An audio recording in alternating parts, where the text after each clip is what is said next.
All right, folks, and we're back for our very last two sections. So we've already done our data summaries. We've gone over visual patterns using, again, Google Sheets. And now we're going to be going over our third section, which is going to be all about key insights. Again, this is core discoveries derived from the analyzing the data and visual patterns. All right. Key insights explain the why behind the numbers and connect user behavior to underlying motivations, expectations, or mental models. Alrighty. So for again, our example, this is all of our data. All right. This is what we got. We were learning again.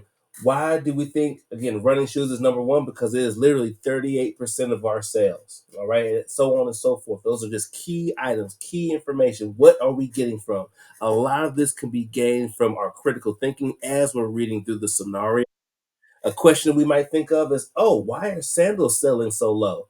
That could be because, again, we could be in wintertime, we could be in fall, and it's never a good idea to wear sandals in the dead of winter, even in Texas. All righty. Now, what we're going to get with key insights is just, again, understanding the why behind what is our actual data.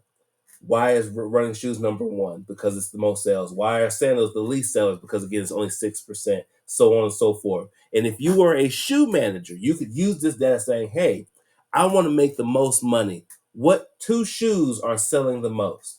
I would first go with running shoes and then casual shoes.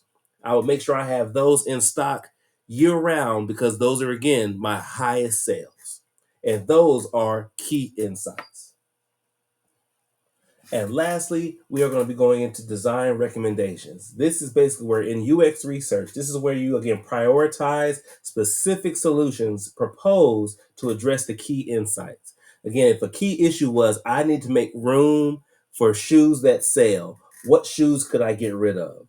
Again, going back to our presentation or back to our actual Google Sheet information, we can look at there are three shoes that aren't selling as much as the top two. All right. If I needed to make room, I would first start off with sandals. I would make sure, hey, I don't need this many because they're not selling that well. Next, I can say hiking boots. But even though hiking boots is fourth out of the product that we're selling, it still sold at least 12%. So again, we can make room by again decreasing sandals and increasing other products if we're trying to make money.